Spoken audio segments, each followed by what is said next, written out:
world, blessings and peace. Liturgical light in a cultural space. Cutting through the clutter is David L. Gray. In pursuit of truth, the Dominican way. From war into the world, blessings and peace. Liturgical light in a cultural space. Cutting through the clutter is David L. Gray. In pursuit of truth, the Dominican way. It's David L. Gray. It's David L. Gray. Hit that like, share, and sub if you please. Hit that like, share, and sub if you please. David L. Gray. It's David L. Gray. Hit that like, share, and sub if you please. Hit that like, share, and sub if you please. From war into the world, blessings and peace. Liturgical light in a cultural space. Cutting through the clutter, it's David L. Gray. In pursuit of truth, the Dominican way.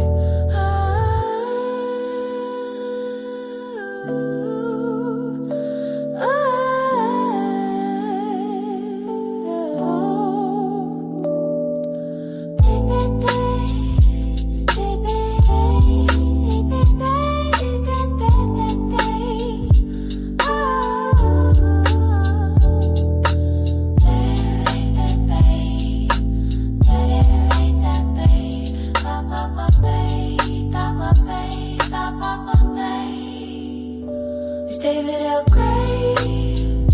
It's David L. Gray. Hit that like, share, and sub if you please. Hit that like, share, and sub if you please. David L. Gray. It's David L. Gray. Hit that like, share, and sub if you please. Hit that like, share, and sub if you please. From war into the world, blessings and peace. Liturgical light in a cultural space. Cutting through the clutter, it's David L. Gray. In pursuit of truth, the Dominican way.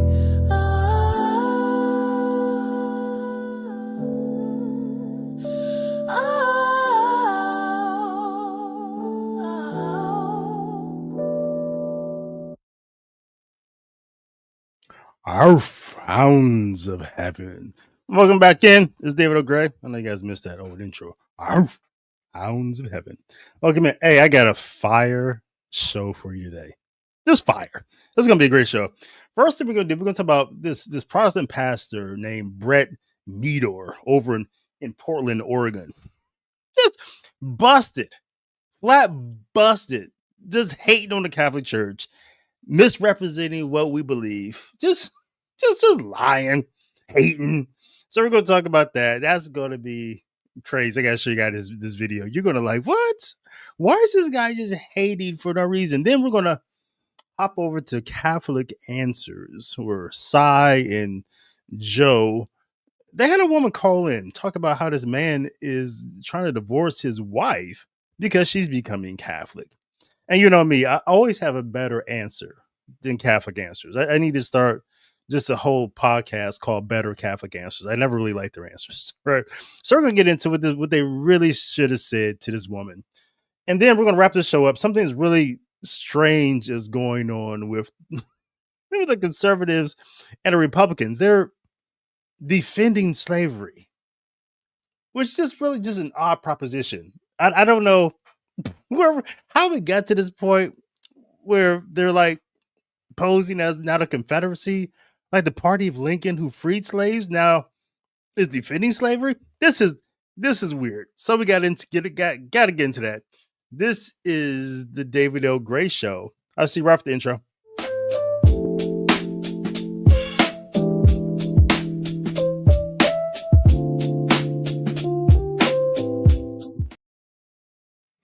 All right, so let's get into this. So this video, you can watch the whole video. There is a wonderful new podcaster who's talking about her Catholic conversion.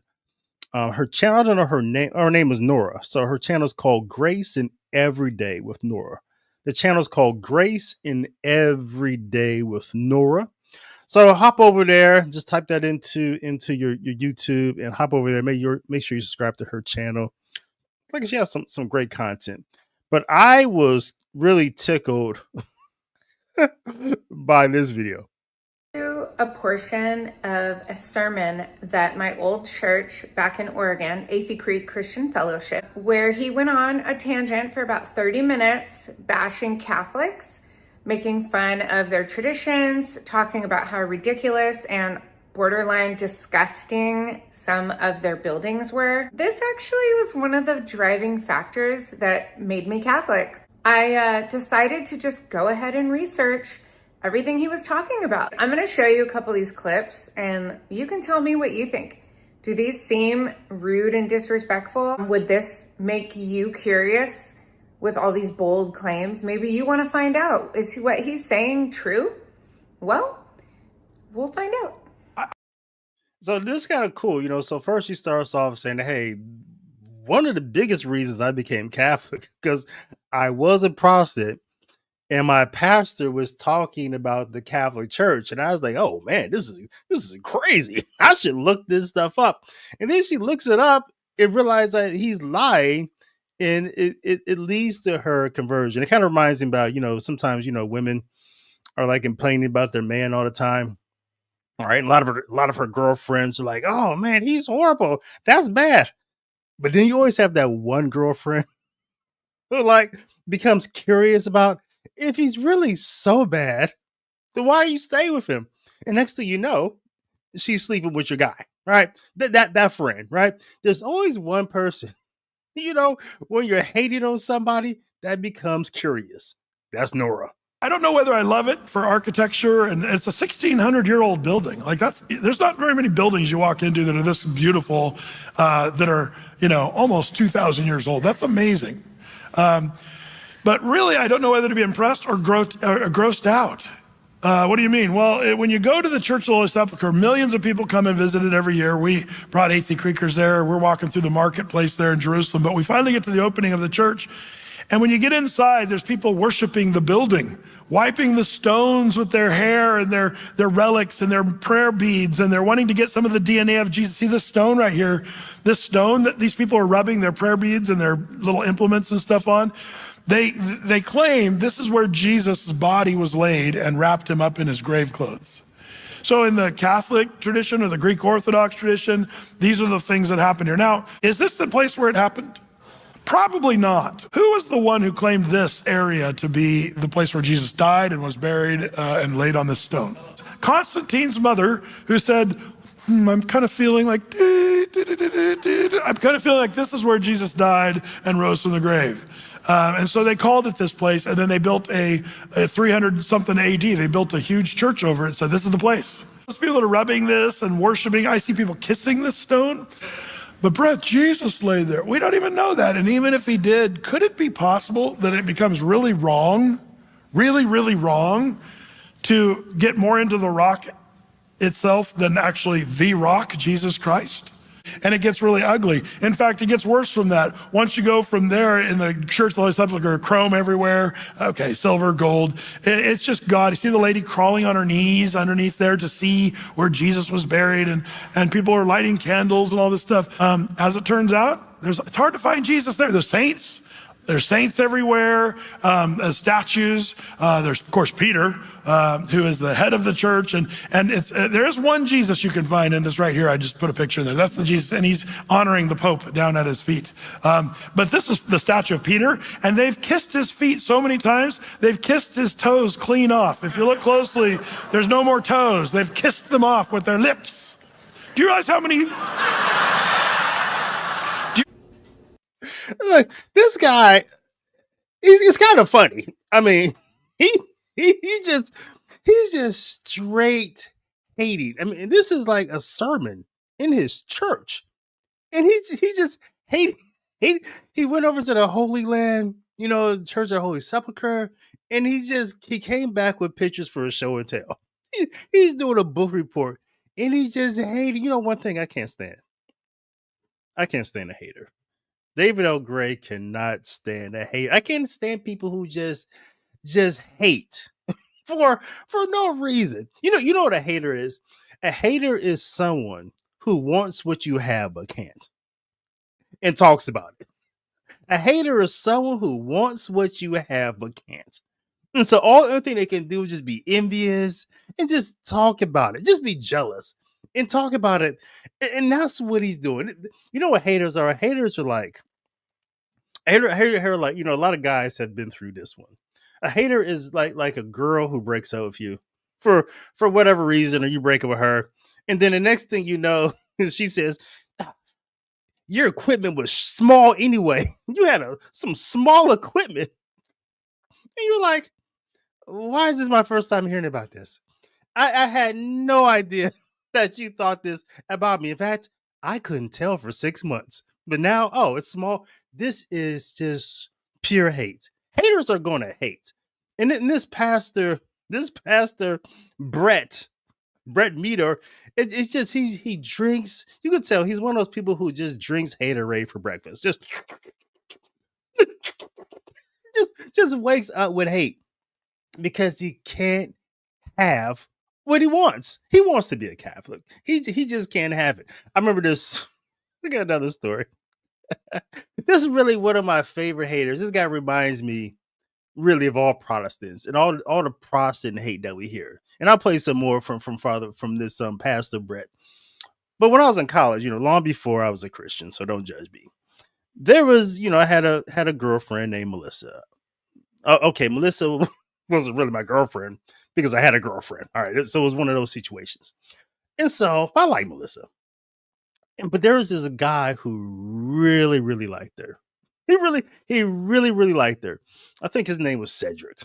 And so one day Melissa tells me, she's like, yeah, Cedric told me that he's like, he has a girlfriend. Why are you with him? He has a girlfriend. And that was really the first time in my life I've ever heard a guy using another guy for a pickup line. And it really upset me. And it upset me not because, Melissa was going anywhere. It upset me because he didn't have a pickup line. He's like, really, it upset me was that's the best Cedric can do. It was like, use me, like hate on me as a pickup line. It was just so pathetic. It made me angry. And so one day I see Cedric. All right, he passes me up. And I can tell he doesn't like me, looking at me all that hate on his face.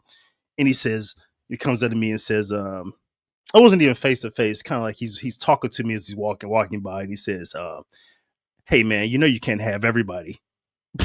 Hey man, you can't have everybody. And I was like, well, why can't I? Why can't I, Cedric? Right? He didn't even have an answer to that. It's like, why can't I have everybody? It didn't make any sense to me. And that's when I realized just the essence of what a hater is. A hater is someone who wants what you have, but can't. And so all they can do is obsess about you, talk about you, and really use hating you and what you have as a source of motivation. That's Protestants. Protestants are Cedric. They just obsess about talking about us. And that's what they do. Haters are going to hate. Classy. You realize how many lips it takes to lick the toe off of a Peter? By the way, I guarantee if Peter were to come back and stand before St. Peter's Basilica in Rome, I guarantee Peter would rip his clothes. We can miss it. And it's not just the Catholic Church, it's the Protestant Church. We get into our relics and all our stuff, but even our religious practices can become evil and wrong. That's actually a building the Catholics built over Peter's house in Capernaum. Now, one thing that's interesting about this one is we do think this is where Peter lived, and there's all kinds of archaeological evidence for that. So they built this spaceship over this, and what a bummer. Like, you can't even see it anymore because the spaceship is covering the place where Peter actually lived. From there to Rome. Rome is just steeped in tradition and relics and what have you. I've been there a few times, and this is the Church of the Three Fountains. I brought Athey Creekers there once, and this is a beautiful church, but it's built because this is where Paul's head bounced off the ground. That's why you have a head of Paul there. It looks unconscious because it's separated from his body. The reason this is called Three Fountains is when Paul's head, this is what they say. These are the Catholics believe this. They built a whole beautiful cathedral for this because they believe when Paul's head hit the ground, it bounced 3 times. And every time Paul's head hits the ground, a water of fountain came from out of the earth. And that's what happened. They believe this work out, So the guy got beheaded, but I measured from each place where the water was coming out, each of the 3 spots, and they're like 50 feet apart. And I was thinking, okay, so if his head, let's see, carry the one, his head had to be going like 80 miles an hour, hit all those spots. And, oh man, I just don't see how that's possible. And it's definitely not a way to get ahead. But sorry. But no, they really believe this. Oh yeah. Let's just make jokes at someone who literally was martyred for their faith. Oh, and this is the best part. Take the bottom layer off and you get to that little piece of matzah bread, and then you turn it over and you can open up the cup and expose the juice there. And this is just what Jesus said, do this often in remembrance of me. Let's take communion. Let me open up my tiny little plastic cup of grape juice and a little piece of bread, because Jesus just said, do this in remembrance of me. It's just a symbol. I have several more videos that I can pull up for reference, but this was just one. I just wanted to point it out because this is the actual one that turned me Catholic, that made me go and say, why is he so hung up about Catholics all the time? He always has negative things to say about Catholics. So sorry, Pastor Brett. It's just so rude and disrespectful. And you know what? Great. Because they just lost one. Now I am coming home to the Catholic Church. Yeah, Nora's great. Make sure you guys get over to Grace and Every Day with Nora. She's great. Her conversion story is awesome. And so she's listening to this Pastor Brett just hate on the Catholic Church. Just hate on it for no reason. Just constantly. And it turns her to really discovering the Catholic Church. It made her curious. And now she's a Catholic because this guy kept hating on the Catholic Church. He's Cedric. He's just Cedric. How Cedric just made, the Melissa girl want me more because he couldn't stop talking about me. Why does David get to have it all? You know why? You never hear a Catholic priest talk about Protestants. You never in your life be in a Catholic church and hear a priest in his homily just talk about how bad Protestantism is. All the weird things. You'll never hear a homily like that. Chat, hit me in the comment box if I'm wrong about this. Let me know if you ever heard a Protestant, a Catholic priest, just start hating on what Protestants believe. And the reason why I believe that you never hear a Catholic priest in this homily and during a mass talk about Protestants is because winners don't talk about losers. Winners don't talk about losers. They don't. Losers talk about winners and they hate on them. Winners don't talk about losers. Why? Why would a winner talk about a loser? They're losing. They lost. It's like football. In football, sometimes, a team that, is statistically better, has better players. You ever notice when they lose? They always say, oh, they didn't beat us. We beat ourselves. It's just hating. It's just hating. Winners don't talk about losers. They don't. Never. What is there to talk about? What are we going to talk about? What will we talk about when it comes to Protestants? Like, really, what do we have to say about Protestants? What do we have to say? They don't have anything. What are we going to talk about? What are we going to talk about? Their lack of sacraments. We have 7. What do they have? 0 to 3. We're winning. We're winning. Winners don't talk about losers. We're going to talk about their Bible. They have 66 books. We have 73. We're going to talk about their saints. They have none. What are we going to talk about? Their little cup of grape juice, and we have the body and blood of Jesus Christ. Winners don't talk about losers. They're losing. And they don't, and the reason why they have to hate on us because they understand that they're protesting. Protesters are going to hate. That's what protesters do. They're protesting. Haters are people who want something that they can have and they talk about it. They're envious. They're jealous. Protestants understand that they don't exist outside of us. There's no Protestantism unless there's a Catholicism. They don't even have a Bible without us. They don't have sacraments without us. They can't even say, such and such is a sacrament, because how would they even know? How would they even know unless God gave them to us? They don't have anything.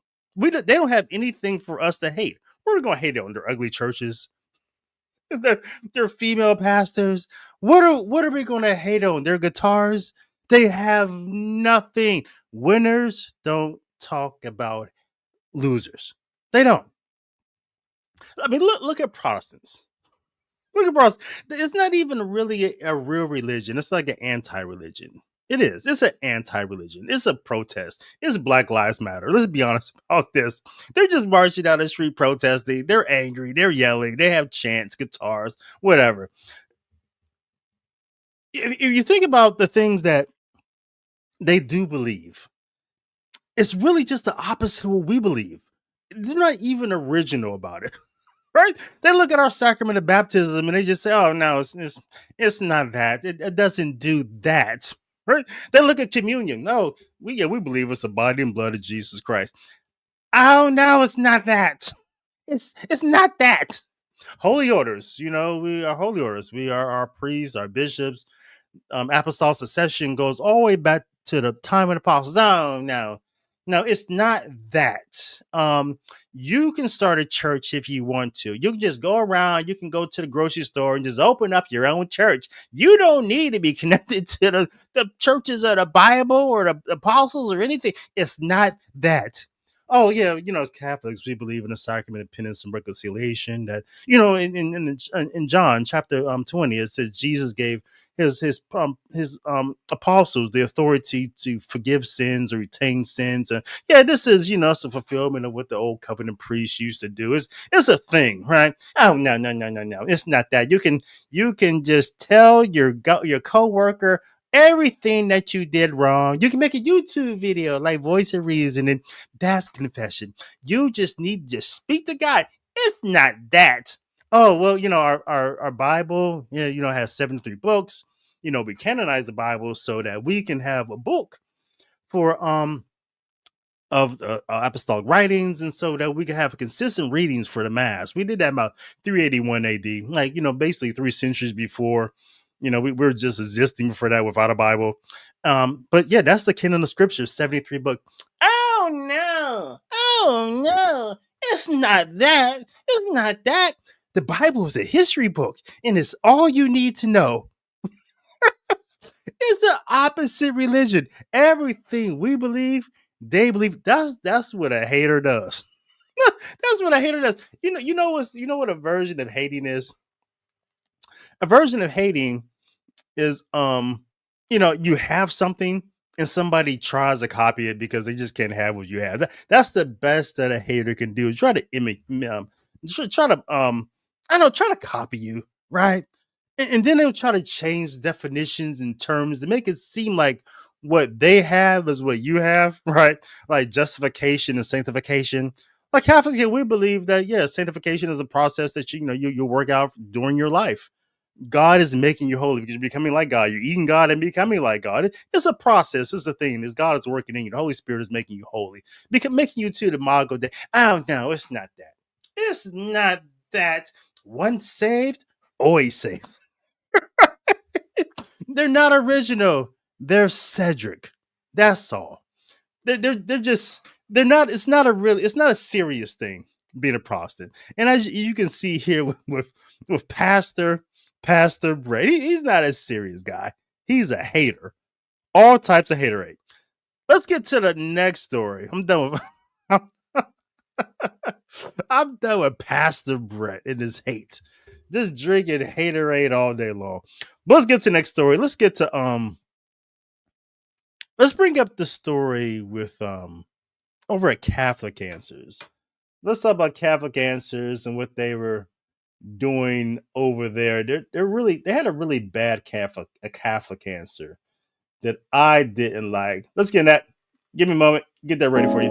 From war into the world, blessings and peace, liturgical light in a cultural space. cutting through the clutter. It's David L. Gray in pursuit of truth, the Dominican way.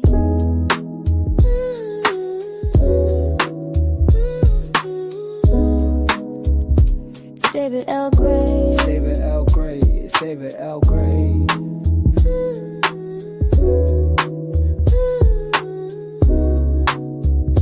It's David L. Gray. Hit that like, share, and sub if you please. Hit that like, share, and sub if you please. Hit that like, share, and sub if you please. Hit that like, share, and sub if you please. From war into the world, blessings and peace, liturgical light in the cultural space, cutting through the clutter. It's David L. Gray in pursuit of truth, the Dominican.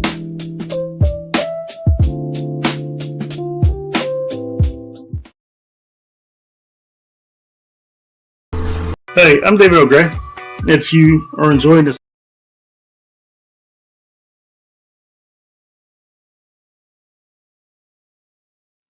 it's David O'Gray. Let's get into this next story. This is a video I found over at Catholic Answers. I really felt the calling to become Catholic, but at the Easter Vigil, but my husband is just absolutely against it. He is kind of in the school of thought of, Catholics worship Mary, Catholics pray to dead people, all the... Sure. We get a fair number of those calls, like yeah. Yeah, okay, right. That. And this is hard to say out loud, but he was even so upset and so distraught at the idea that he said to me, I would never have married a Catholic girl, and I won't be married to a Catholic girl, and basically kind of threatened divorce. So I went back to my parish priest, and he, after a long talk, he had said, you're a wife and mother first and foremost, and just keep it in prayer. And so I'm at the point where I feel like I'm disobeying God by not coming into the church. Okay. But it's also causing a lot of conflict within my marriage. Yeah, that is one of the hardest situations. Children whose parents won't let them go to Mass is maybe number one. And then in the cases of spouses. Yeah, I'll pause it. I'll pause it right there. You heard the lady's concern. God is calling her to the Catholic Church, and her husband was like, "Hell no, hell to the no. I'm not gonna go back and forth with you about this. This is a no go. And in fact, I will divorce you." Right? That's where he's at. And you guys know I got a PowerPoint slide for you, so I'm bringing my PowerPoint here. Let me remove that and bring this in. And so, yeah, Joe inside, they offered just some really conventional wisdom. It wasn't anything really groundbreaking there. They offered some sound advice, but it wasn't, they're Catholic answers, right? They just had answers, not any counseling, psychotherapy, really spiritual direction or anything. Like, they just had Catholic answers. And the Catholic answers was, they suggested that, well, she followed Christ, and no human, even your spouse, has authority to block your spiritual path. That's one thing they said. They said that she should pray and fast. The spiritual disciplines can soften the heart and bring clarity. That's something that they said as well. And they also said that she should be a witness, which I thought, well, that's pretty good advice. Be a witness. Let your transformation and your peace speak louder than your arguments. Right? Like, you don't want to they were saying, you don't want to argue with your husband about this. You don't want to go back and forth about this. Just kind of, just walk it. And they say use spiritual communion, stay close to Jesus even before formal conversion. And they're talking about how, don't rush. Conversion is a process. Trust in God's timing and grace. That was their advice. But I think there was some missed opportunities there. I really do. And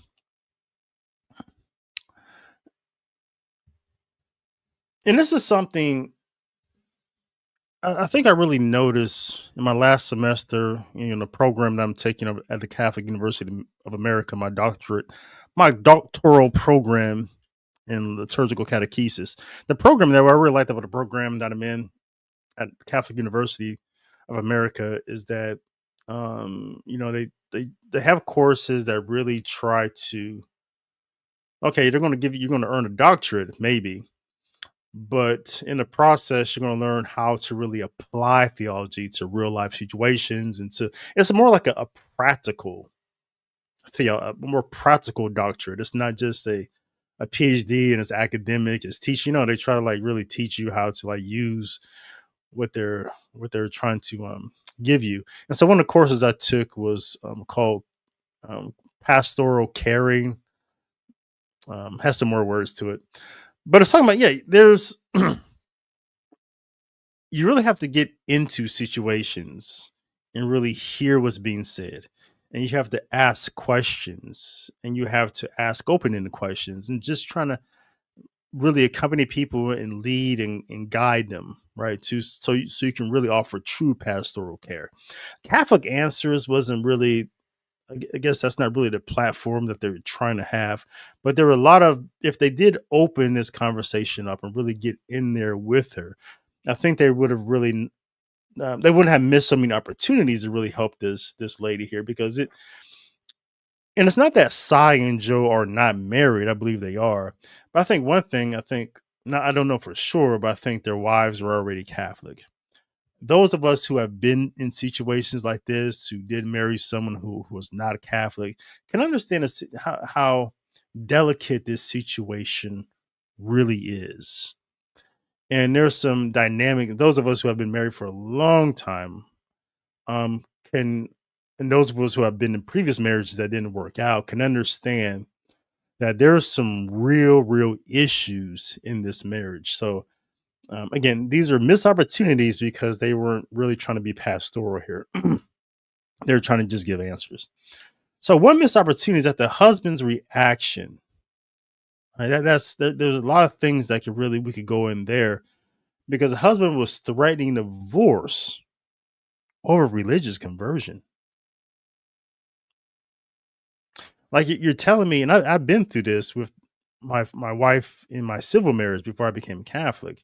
I think there were a lot of reasons. Obviously, I wasn't a great husband, but there was a lot of reasons that led to her wanting to divorce me. But when I was trying to, I got to the point where, man, I learned how to love this woman, and I was trying to be a better person. I converted to Catholicism, and I'm finally at a point in my life where I'm like, wow, I have a king now. I have morals. I have standards. I have values. And she had told me, she's like, too much, too late. It wasn't too little, too late. Just this is too much and it's too late. And it really shook me up because I was like, wow, I'm actually a good person now. Well, I'm a better person. I'm in a better place now spiritually. And now you want to end it, right? And so I think this is one thing that this woman is going through. Like she's trying to follow where God is leading her. She believes this is the path to holiness. And it's now when her husband wants to divorce her. That's strange, right? So there's some frustration there. And so he's threatening to divorce her over a religious conversion. So he wants to divorce her over something that's a true good. Right. So I think what this suggests is really some deeper relational issues. There's more going on here than the conversion. The conversion, if you know anything about men, there's more going on here than her religious conversion. Right? There's some other issues that are a part of him saying conversion is really just the final straw in this relationship. There's more going on here. Right? So there's issues that go beyond the theological disagreement. The theology is just a gloss. It's kind of like the reformulation of Luther. People think that was about theology. That was about politics. That was the German princes wanting to be separate from Rome. They want autonomy from Rome. And so they really just used Luther and his theology just to put a little gloss on this issue. So this relationship, this issue isn't theological. It's more than that. But Cy and Joe, they were too focused on Stephanie's spiritual journey to become a Catholic. Rightfully so. I think fine. Right? They're Catholic answers. They do Catholic answer things. But it didn't really address some key issues here. Number one, just her emotional safety. I thought. So is Stephanie in a relationship where her emotional and spiritual autonomy is being respected? All right. So yes, they're husband and wife. The two have become flesh. But on Judgment Day, Stephanie is going to be judged. She's going to have her judgment day independent from her husband. Right. So that's what I mean by emotional, spiritual autonomy, that her husband has to respect that where Jesus Christ is leading her. Right. So, and she has that right, what the church teaches, she has that right to pursue her relationship with Jesus Christ. There's a dynamic also that they miss. It's just control versus partnership. Right. So the husband's ultimatum, it seems to reflect a controlling posture, right? This is completely unhealthy. You just listening to this. If your daughter came and told you this, I don't know if Cy and Joe has kids, but imagine if your daughter came and said this about her husband, that he's not going to let her do something that's for her good. Oh no. I'm on the first plane to Ohio.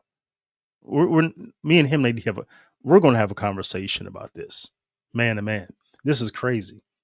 Her husband's ultimatum, it reflects a really controlling posture, which again, it indicates there's a very unhealthy power dynamic here between this woman, Stephanie, and her husband. Again, there's more going on here than theological issues, but Joe and Cy missed it completely. Another thing that they missed was really suggesting, they did good saying, no, pray and fast, be patient with your husband. Don't lecture him. But one thing they missed was really just good Catholic counseling. Maybe he probably would be hostile to a Catholic counseling, maybe just counseling, really as a bridge to deal with some of the issues that they're having. And none of these guys, both of them who are married, suggested counseling or some sort of pastoral mediation. I thought that was strange because they're both married, right? And so I think this could help both partners express their fears and hope. And I think in a structured, compassionate setting, maybe the counselor would meet with him independently, her independently, and then they have times they come together and they'll be able to talk this thing out with a mediator there, right? So right now, you can see in their marriage that they're talking past each other. Okay, I want to be Catholic. You're not going to become Catholic. And there's no one there to really create a situation, an environment where they can really speak to one another. So Catholic counseling will really help in this situation. And so there's some more. So here's the things that they could have gotten to as well. I was thinking, just a more holistic approach, I think, would have been more helpful than just dealing with her conversion. Again, seeking joint counseling, inviting dialogue, not debate, model transformation, let her grow in peace and joy and be a testimony, and really set boundaries with love. I think that's where Stephanie really needs to be at this point. Like, yes, I love you. but I really need to do this for me. And me becoming Catholic is not about you. It's not about you, Jeff, whatever his name is. He sounds like a Jeff to me. And so he says, my spiritual journey is not about our marriage, right? But I do want to deepen our faith together. I do. So as a man, Jeff over here, he's insecure. There's a lot going on. One thing I think he seems to be insecure in their marriage for whatever reason.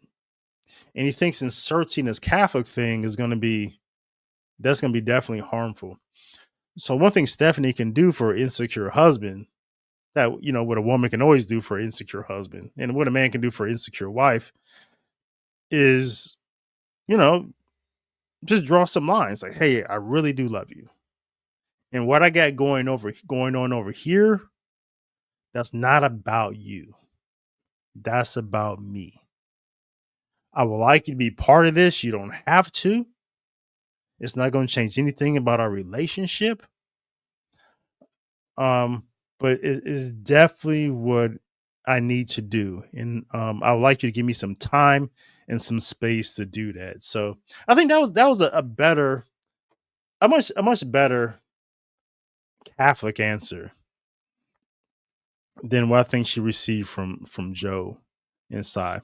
Let me know what you think in the comments, and I'll get to your comments shortly. But let's go ahead and get to this next story. Let me get this set up for you. Something really strange is going on with the with the Republicans. I got some clips from MattWalsh, from Jillian Michaels, that I got to show you, because this is really getting super weird. This is David O'Gray.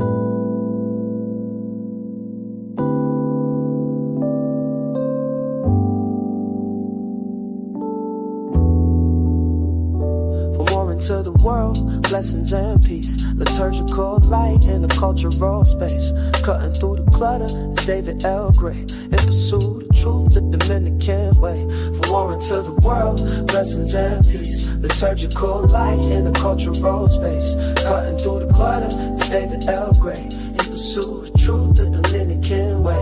It's David L. Gray, it's David L. Gray. Hit that like, share, and sub if you please. Hit that like, share, and sub if you please. David L. Gray, it's David L. Gray. Hit that like, share, and sub if you please. Hit that like, share, and sub if you please. From Warren to the world, blessings and peace, liturgical light in a cultural space, cutting through the clutter is David L. Gray, in pursuit of truth the Dominican way. Hey there, I'm David O'Gray. You might know me as the guy on YouTube who dives into topics that spark curiosity, whether it's social commentary, scary stories, wild rants about things that annoy me, or a few comedic skits and shorts to put a smile on your face. But here's something you might not know. My true passion is writing and teaching Catholic liturgical theology and history. At St. Dominic's Media, I've created a collection of courses and books that explore Catholic liturgical theology, and many of them are free.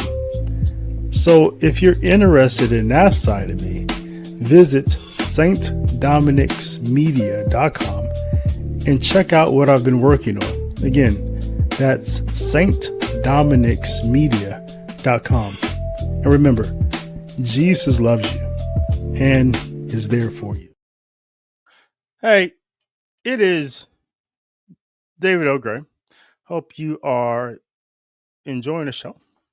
This is our last part 3, and I'll get to your comments after this.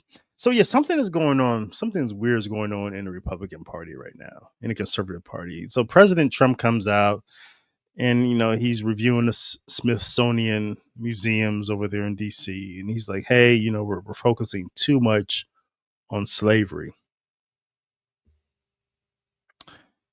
That was really something I would expect from the Democrats to say, because they're the party of slavery.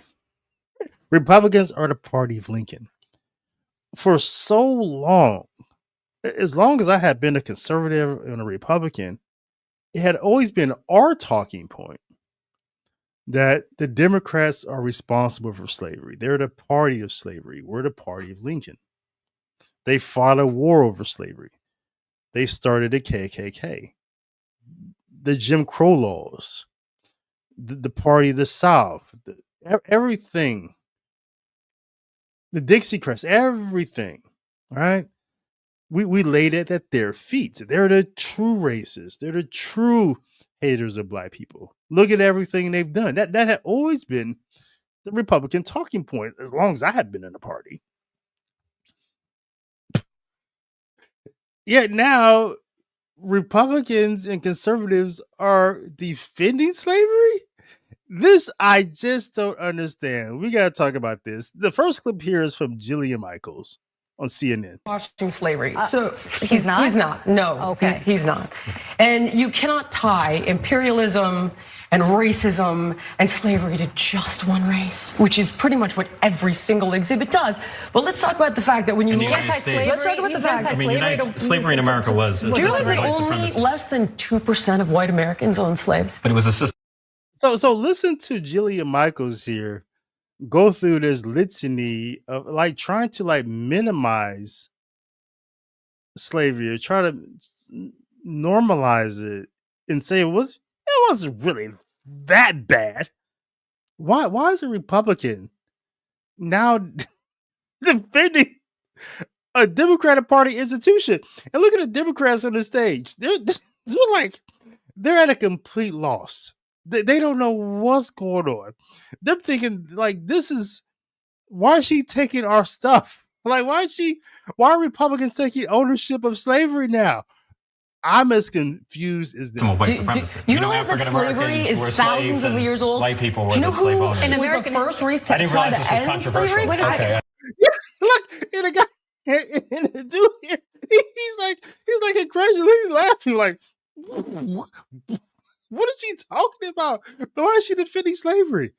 Well, what's controversial? I'm very surprised. This is an extraordinary exercise in historical revisionism. I'm really surprised. Revisionism. Do you realize the Democrats are just having such a good time? Like the Republicans have given Democrats power back.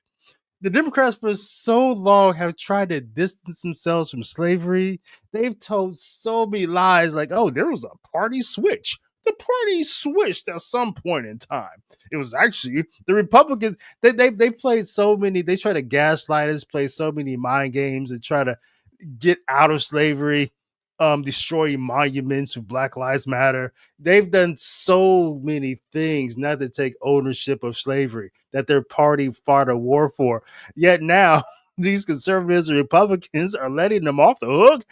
Everybody's confused by this. And I'm surprised that you're trying to litigate who was the beneficiary of slavery and who was not. What I'm trying to tell you is that in the context of American history. Okay. In the context of American history, what are you saying is incorrect by saying that it was white people oppressing black people? Every single thing is like, oh, no, this is all because white people bad. It's totally partisan. First of all, we don't have time to litigate all of this. Of course we don't, because then you're going to lose the argument. Everything is racialized, just like you're trying to do to me now. You know, listen, grifters are going to grift. And this is just a complete grift. President Trump came out, and for some reason, I'm pretty sure it seems like some Democrat told him this, because I don't know why a Republican will fight this unnecessary war. When Democrats we forced them to take ownership of slavery. We forced them to apologize for slavery. Now we're defending it. This is strange, but grifters are going to grift. Jillian's grifting, and MattWalsh, the consummate grifter, he's at it too. But either way, one of the primary things that humans across the world had in common with each other for thousands of years is that they all had figured out that it's a lot easier to get stuff done if you force someone else to do it. So Matt wants to like normalize slavery. It wasn't really that bad because everybody did it, which is such a strange thing. Like, who makes this argument? Like, it's if your child came to you. I'm a father of 4 girls, right? I never had to put my hands on them. I don't think.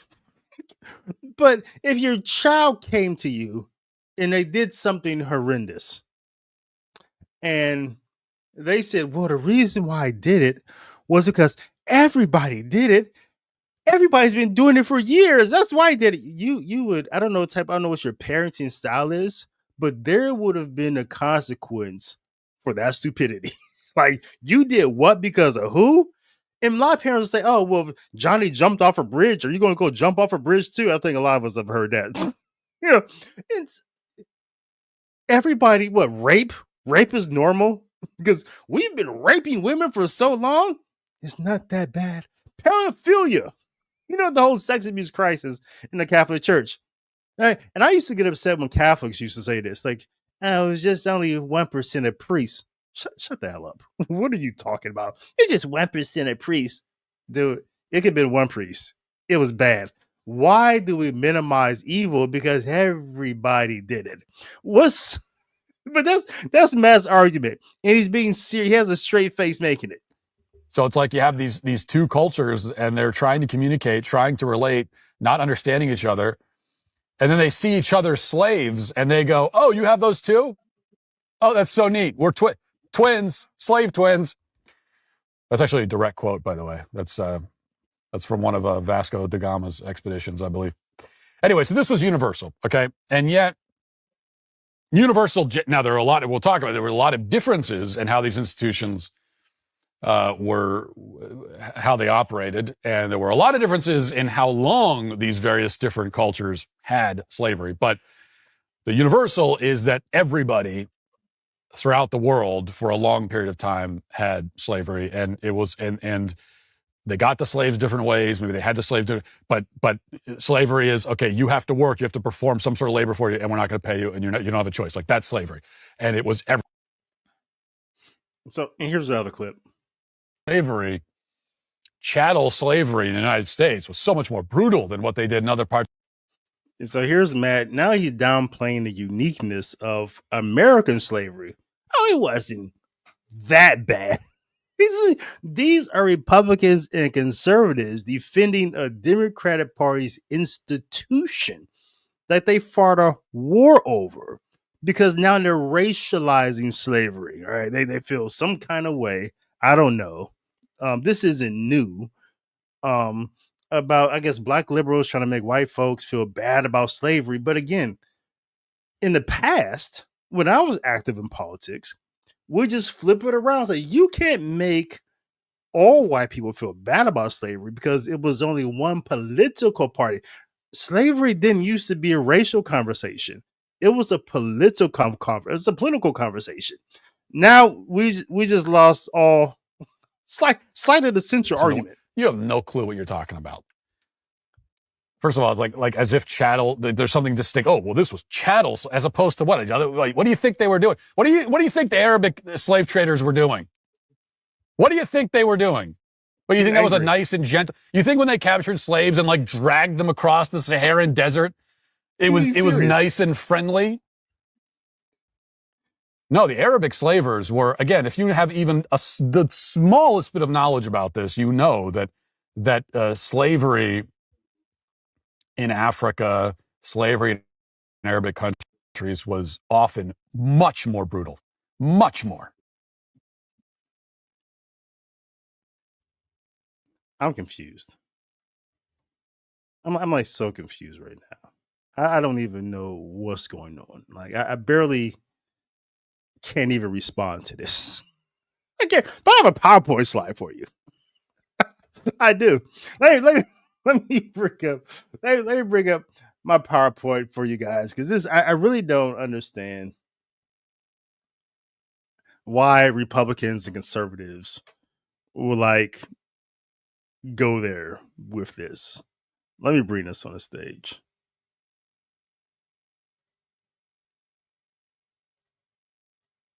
This is just odd. Just odd to your boy, David L. Gray. And it shows that there's some sort of coordination. There's some sort of collusion going on here. Somebody from the Republican Party headquarters apparently has sent out a memo to some of their key activists saying, hey, these are new talking points. And whoever did this needs to be fired. Whoever let the Democrats off the hook for slavery needs to be fired. Because you see the coordination between MattWalsh and Jillian Michaels. They're both saying the same 4 talking points. These are the talking points from somewhere from headquarters. Here's the memo. Let's talk about slavery being universal, guys. Everybody had slaves. Walsh is saying he's emphasizing slavery existed in all cultures and eras, and suggesting American slavery wasn't uniquely horrific. We'll get to that. I'll explain to you how it was the most demonic thing, the most demonic expression of slavery there has ever been. But Michaels is saying slavery states that slavery is thousands of years old and not tied to one race, implying that it's global human failing, rather than a unique Western or racial one. They're both minimizing whites' American responsibility. Walsh arguing that only a small percentage of white Americans own slaves, really downplaying the systemic complicity. And Jillian Michaels echoes that the 2% statistic implying a limited culpability among white Americans. Again, this shouldn't even be a talking point. This shouldn't even be inserted in the conversation. Slavery was always a political issue, not an ethnic, racial one. It never was. It was political. Why even insert an argument that we had spent so much time getting away from? Number 3, critique of historical narratives. This is the talking point. Walsh is claiming schools and media exaggerate slavery's impact to promote white guilt and political agendas. Michael defends Trump's review of Smithsonian exhibits, saying that they unfairly target white people and promote biased narrative. No, they target Democrats. And it's Democrat guilt, not white guilt. Who made this stuff? Who sent this memoir? Number 4, highlighting non-white participation. All right, here's a talking point. Walsh focused on African tribes' role in transatlantic slave trade, shifting blame away from Western powers. And Michaels argues that imperialism and slavery weren't exclusive to white people, suggesting a shared global responsibility.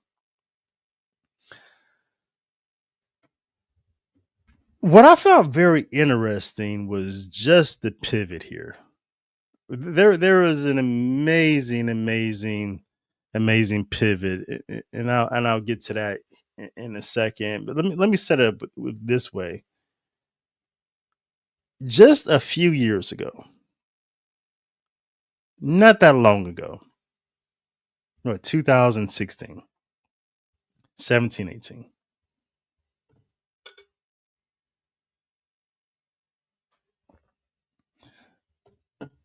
These terrorists, Black Lives Matter, were going around destroying every proof that Democrats were in charge, were responsible for slavery. They were going all around the country destroying monuments of Democrats, paintings of Democrats, buildings of Democrats who were responsible for fighting a war to keep slavery in place. That was Black Lives Matter. They did that.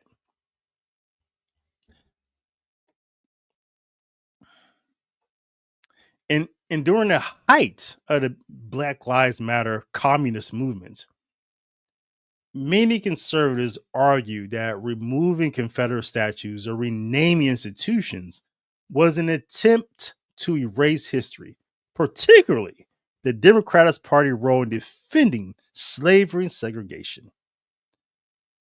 Conservatives and Republicans everywhere were saying that we must preserve history. That's what we were saying. I was saying it. So, even the ugly parts. And we said we have to preserve it so we can learn from it. We didn't want the Democrats erasing their legacy of slavery. We were emphasizing historical accountability, especially when it could be politically leveraged against opponents. I wasn't the only one. There are many people, including MattWalsh, agree with removing the Lee statue in Charlottesville, which I don't. But even if you do, you must at least acknowledge that it is a historic artifact. It's literally registered as one. All of the controversy over it just makes it more historically significant. So there's no valid reason to destroy it. You are literally destroying history when you destroy it. And the destruction is a gratuitous act that can only be meant to send an ideological and political message. And this goes well beyond the Confederacy. That's why the mob quickly moved from the Confederacy to tearing down statues of pretty much any white person who happened to be born prior to the 20th century. Even Teddy Roosevelt fell victim. What this tells us is that leftists are preoccupied, above all, with erasing the history and traditions of this country. It's about power. It's about dominating and humiliating those that they identify as the enemy. And in large part, they are succeeding. At one point in time, MattWalsh understood what this was about. But now there's been like a complete pivot. And him saying, "Oh, yeah, slavery wasn't that crazy. it was that crazy. Everybody was doing." And at some point in time in the video, he tries to he talks about Islamic slavery, the Arabic, which is not an argument that he wants to really. It's not a serious argument, right? The transatlantic slave trade was wild. It was wild. It was nothing else like that in the world. Nothing else. We had never seen anything like that. Slavery in the United States was, heretofore, slavery was something that you can get out of. Slavery was typically had a time limit. It was like indentured servitude. Slaves, even in the Caribbean, had more rights. They had freedom. Sundays they were off. Sometimes they earned money. It was they had recourse to the law. Slavery. The reason why we call it chattel slavery in the United States, because it was truly like owning a domestic animal, owning a slave. You had a slave for the slave's entire life. You not only owned the slave, you owned their children that they produce. It was chattel. Nowhere in the world did that exist. Nowhere.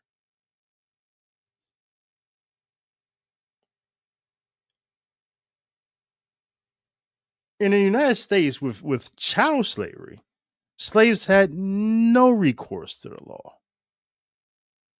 And we're saying like, oh yeah, only 2%, 1% own slave. Well, again, that's a very disingenuous point, because it's not who owned slaves, it's who benefited from slavery.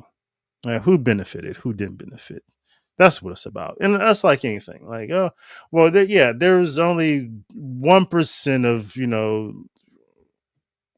people who are extremely wealthy in the world. 1%, right? But who benefits from the things that wealth produces, right? Oh, there's only 1% of people who does this. Well, how many people benefit? It's not ownership is benefit. So a lot of people benefited. Not everyone did. So that's really a silly point. And to bring up, Arabic slavery, again, he doesn't really want to go there.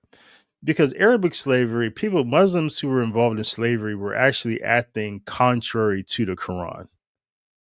The Quran, as horrible as it is, it has so many protections for slaves in the Quran.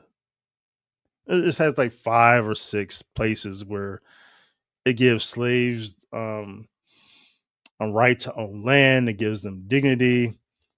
It encourages the freeing slaves. They call freeing slaves is an act of piety, it calls it. Then you had the hadith, where the Prophet Muhammad, he emphasizes feeding and clothing slaves. Don't burden them too much. And castration was forbidden in hadith. And so MattWalsh, he goes on talking about, oh yeah, and with Arabics, they were castrating slaves, and they were doing all these evil things. Well, again, they were acting contrary to the Quran. So this is not something you can really use something really poor and say, "Oh, bad Muslims." No, because they were acting contrary to the Quran. They had systems in place to protect slaves, something that Protestants, who were the worst type of slave owners in America, didn't have. And even if they did, they would have sola scriptura and somehow get around it. And so, yeah, the talking points are really strange. They are. Slavery, chattel.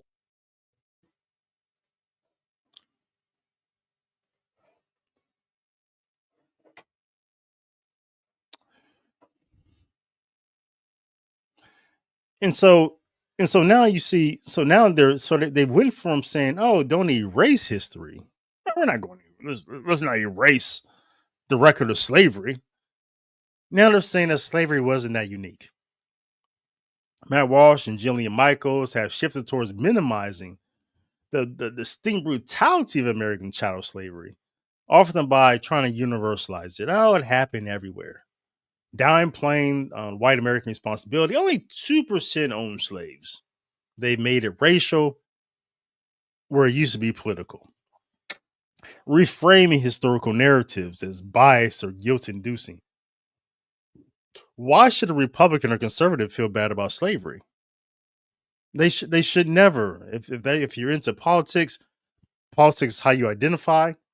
You identify as Republican. You always get to say you belong to the party of Lincoln. So this pivot seems less about preserving history and more about reframing it to reduce perceived moral culpability or discomfort. So I'm completely disappointed in this pivot by the Republicans. This was just a complete unforced error. This did not need to happen. And shame on President Trump for giving the Democrats a way out by going to the Smithsonian saying, "Oh, you're talking too much about slavery." We need to talk more about slavery. We need more exhibits in the Smithsonian.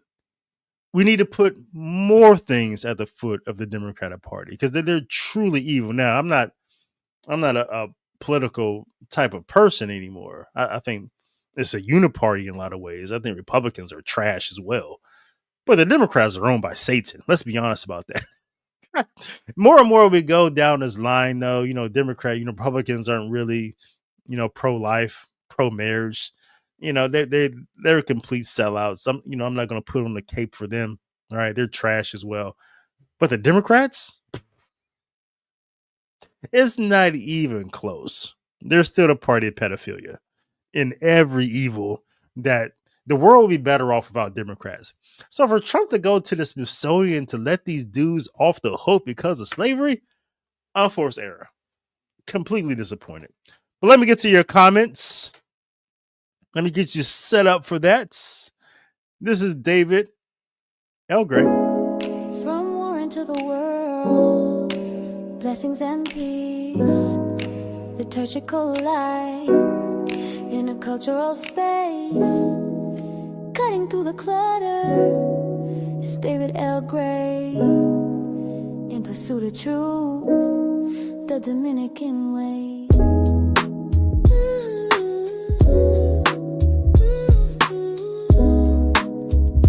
It's David Elgray. It's David Elgray. It's David Elgray.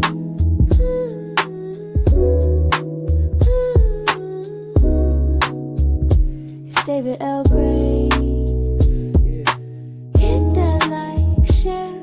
And sub if you please. Hit that like, share, and sub if you please. Hit that like.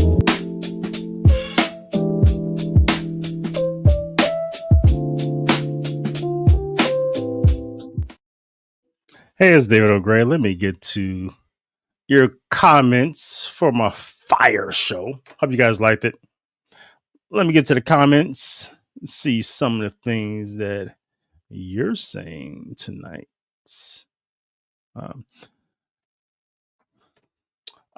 John B says Father Kirby just mentioned how a man was convinced by a demon to leave his wife because his mistress would make him happier. Wow. Yeah. Yeah. I really don't know what to say to that, because I think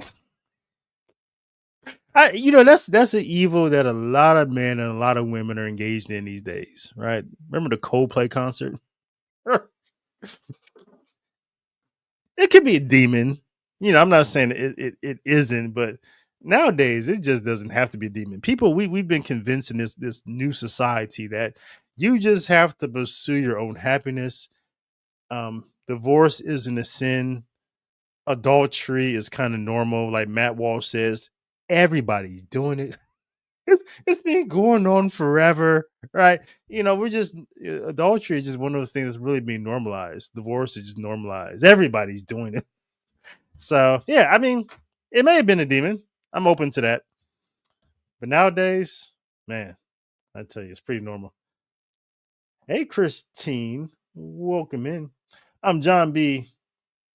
Comes back, says, like Joy Reid, MSNBC fame, her podcast said a white man has invented nothing. So I guess white men didn't invent slavery. Yeah, touche. Yeah, that's a good one. I like that.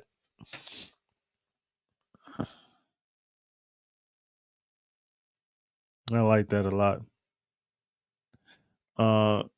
Christine says, never heard of priest. You guys make sure, if you're not a subscriber over at Eternal Life Plan, make sure you get over there. She has great content, interviews some wonderful people. Sometimes she has me on. Christine says, never heard a priest talk about Protestants in a homily. Why would they? Right. We know all they're doing wrong. Yeah, everything they're doing is wrong. Like, why even bring up a bad example? Why? It doesn't matter. And on top of that, winners don't talk about losers. Protestants are complete losers. They've been losing for 500 years. They have like thousands of denominations. They can't even agree. They're losers. The biggest losers there are. I should bring up the fact that someone in the comment box in another video said, "Hey David, why do you have a monstrance with the Holy Eucharist in it behind you?" And so they're pointing at this right here. But notice that when I get rid of lights, it's empty. It's empty. It's a piece of holy furniture. It's a wonderful reminder for me of Christ's presence when I go spend time in my holy hour. So I appreciate the concern. No, but there is no Holy Eucharist there. You're not allowed to have your own thing. But yeah, I can see how when the light is on, it looks like Jesus is there. Yeah.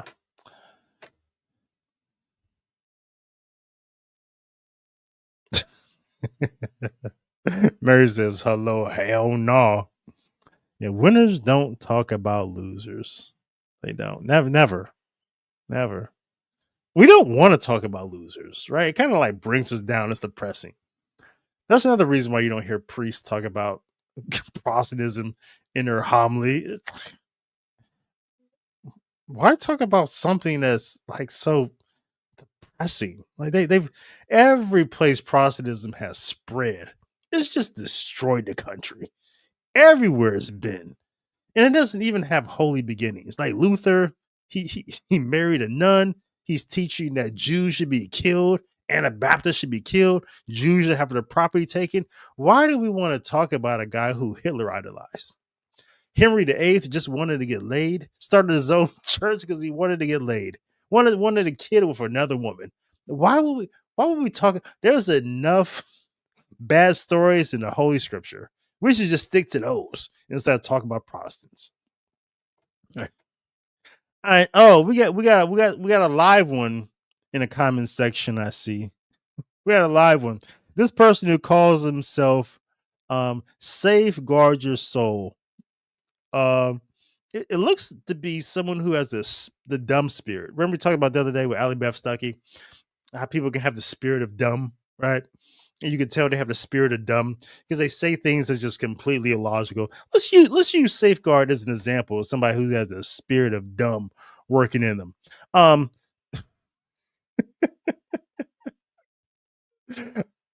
So one thing they say, there's only one Savior, Jesus Christ, spirit of dumb. That's something Catholics believe.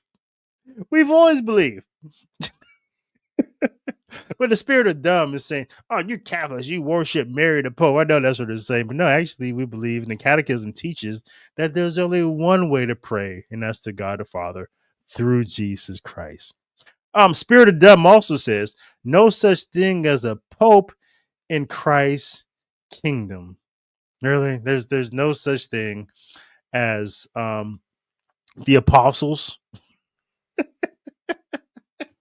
There's no such thing as the apostles. Like, this person doesn't even know what the Pope means. Pope it just means is father. That's all it means. And yes, if you read the scriptures that the Catholic Church put together, by the way, you see in the scriptures that the person who we call the Pope today, who is really the Bishop of Rome, the Holy Father, was very unique. And he's the only person who Jesus makes a confession about. Jesus says, when you go back and strengthen, you're going to go back to your brothers, and I pray that you will be strengthened. So he's the only person Jesus uniquely prays for. He's the only person who Jesus gives unique authority to in a dialogue of love. When Peter confesses his love for him 3 times, and Jesus gives him 3 different duties. So clearly, there's so many different other examples, including the testimony of those of the fathers of the church, that Peter had a special role. And also we see that through the last 2,000 years. Every successor of Peter is in a Petrine ministry, and we see that they have a special charism. So this isn't even up for debate. It's not something we debate. But then the dumb spirit says, no hope in the Pope. Oh, that's really clever. It sounds like a liberal. You know how liberals always create those chants, 1, 2, 3, 4, your mother's not a whore. All these little cute chants they say, right? There's no hope for the Pope. And then it says something with Catholics we also believe. There is one God and one mediator between God and man. That's something we also believe. It's in our Bible, is in our catechism. But yeah, the spirit of dumb, the spirit of dumb is it's a wild thing. The spirit of dumb will lead you to hell, right? And so really good example. Thanks for coming in. Safeguard Your Soul. We definitely recommend that you read the catechism, and learn about Catholicism from the Catholic perspective. That's just like a thing that just humans just do, right? If you want to learn how to be a chef, you go study with a chef. Right?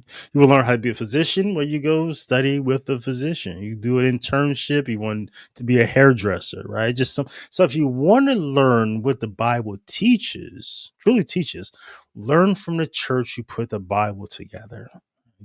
Like if you want to know what Paul actually taught, like speak to the church who actually knew Paul. Right? The Protestants never knew Paul. They came along 500 years ago, never had a relationship with him. But the Catholics did, like our bishops, Ignatius. These people knew Paul, right? They can take. So Protestants, they say, oh, we think this is what Paul meant. Catholics, no, we know what Paul meant, right? Because he taught us. So I definitely encourage you to stop being dumb and maybe you need an exorcism. I don't know, right? Sometimes a spirit of dumb can just really set in you, right? But when it sets in you, it sets you back. And you have the spirit of dumb if your frontal lobe just can't process basic information. Like everything I told you, just basic information. And if you were unable to process that, you probably had a spirit of dumb. Right? May need an exorcism. Right? See a Catholic priest for that, by the way. On to the husband in that story where the husband wants to leave the wife. Paul says the husband, it sounds like, doesn't have a biblical view of marriage. Yeah, that's a great point. When I was saying that there's some deeper issues going on here in this marriage, other than her just wanting to be a Catholic. This seems to be another one that Paul brings out. That's a great point. Like, he believes in divorce.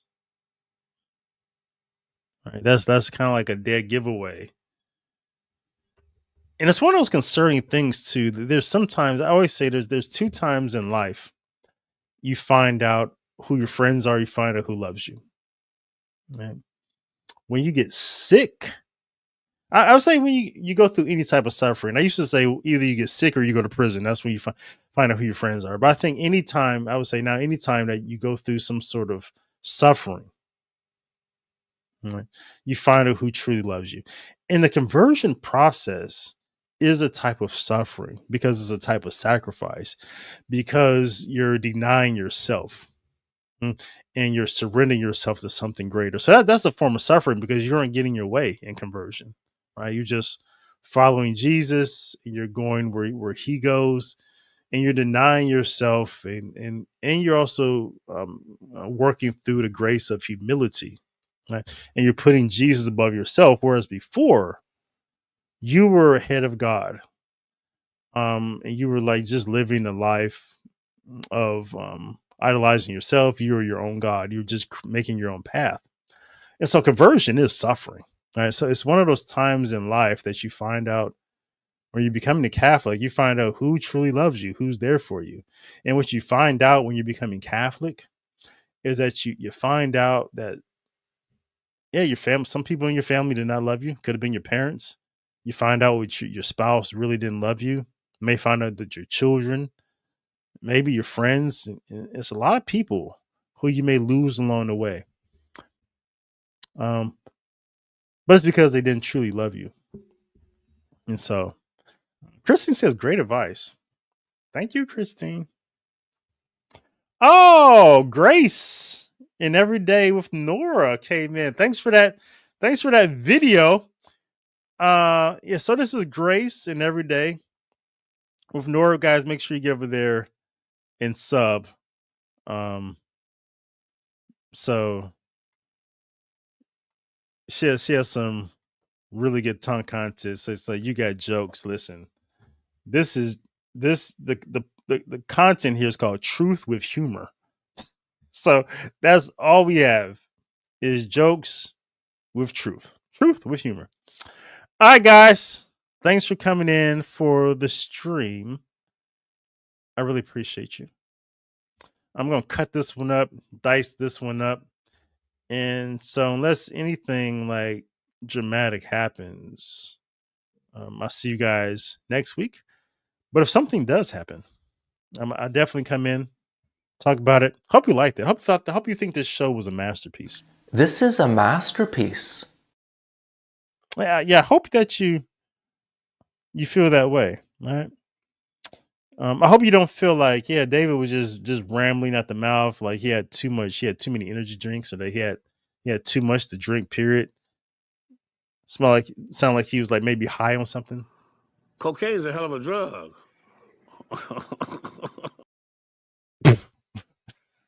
I've never done that.